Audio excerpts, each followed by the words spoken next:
ভিসির পদত্যাগের দাবিতে পটুয়াখালী বিজ্ঞান ও প্রযুক্তি বিশ্ববিদ্যালয়ে সপ্তম দিনের মতো কর্মবিরতি পালন করছেন শিক্ষক, কর্মকর্তা ও কর্মচারীরা।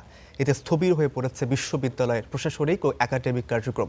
গত 11 মে ভিসির বিরুদ্ধে অনিয়ম ও দুর্নীতির অভিযোগ তুলে অবস্থান কর্মসূচি পালন করেন শিক্ষক, কর্মকর্তা ও কর্মচারীদের একাংশ।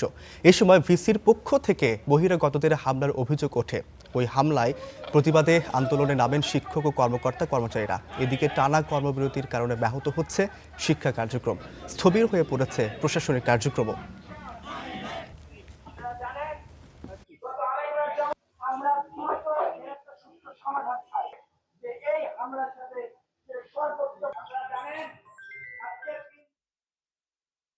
তিনি ফ্যাসিস্টদের পুনর্বাসন করি, গুপ্তদের সহায়তাকারী এবং জাতীয়তাবাদী আদর্শের সকল লোককে যেভাবে হেনস্থ করা যায় তিনি ওইভাবে হেনস্থা করেছে।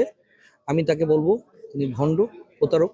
গত 11ই মে যখন বিশ্ববিদ্যালয় শিক্ষক, কর্মকর্তা, কর্মচারী সবাই একাত্রে আন্দোলনে বসছে, তখন বহিরাগত সন্ত্রাসীরা যখন অতর্কিত হামলা করছে, তাতে আমাদের অনেক শিক্ষক কর্মকর্তা আহত হয়েছে।